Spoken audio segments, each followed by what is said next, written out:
A recession is very bad for publicly traded companies, but it's the best time for startups.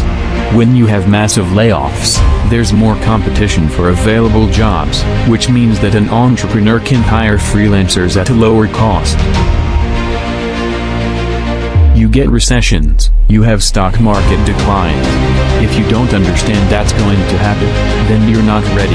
You won't do well in the markets. So I think the winners in recession are the people who produce new technology that does things better, which people really want. The quality of our journalism will make or break our industry, not the recession.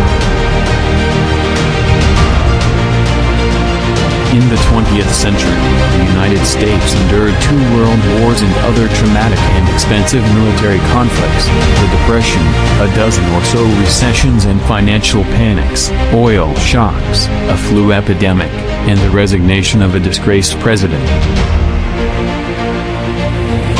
The Great Recession, the worst since the 1930s. That was in large part because of tax policies that slashed taxes on the wealthy, failed to invest in the middle class, took their eyes off of Wall Street, and created a perfect storm. In an economic recession, naturally, when you ask people to list their priorities, they're going to place a higher priority on the immediate economic situation.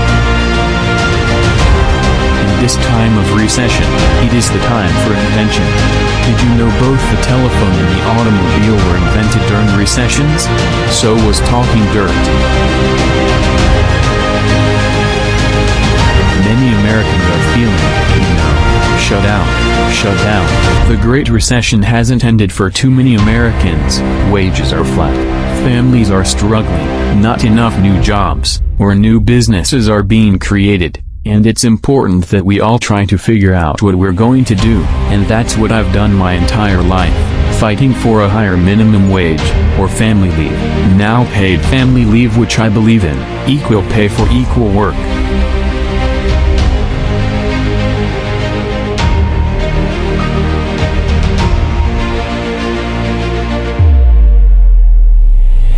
If the question is, how do we best produce business people who can succeed in the post-Great Recession era, then I think the MBA programs and their connection to large companies remains intact, but it's not the path to a business brilliant life. It's a path to a middle-class existence marked by large stretches of security and comfort with occasional eruptions that you're probably ill-prepared to handle. Do I sound too cynical? Rising unemployment and the recession have been the price that we have had to pay to get inflation down. That price is well worth paying.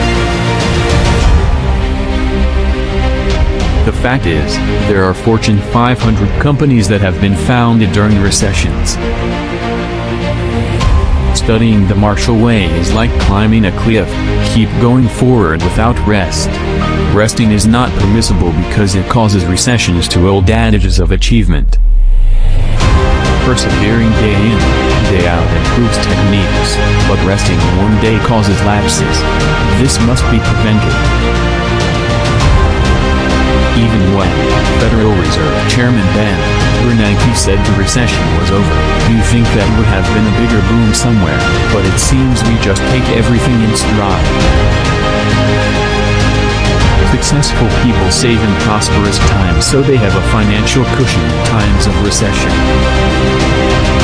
I believe strongly that we need a finance industry that is good for the economy, and I don't think anybody would argue that during the 8 years leading up to the Great Recession, a lot of bets were made and risks taken that weren't good for the economy.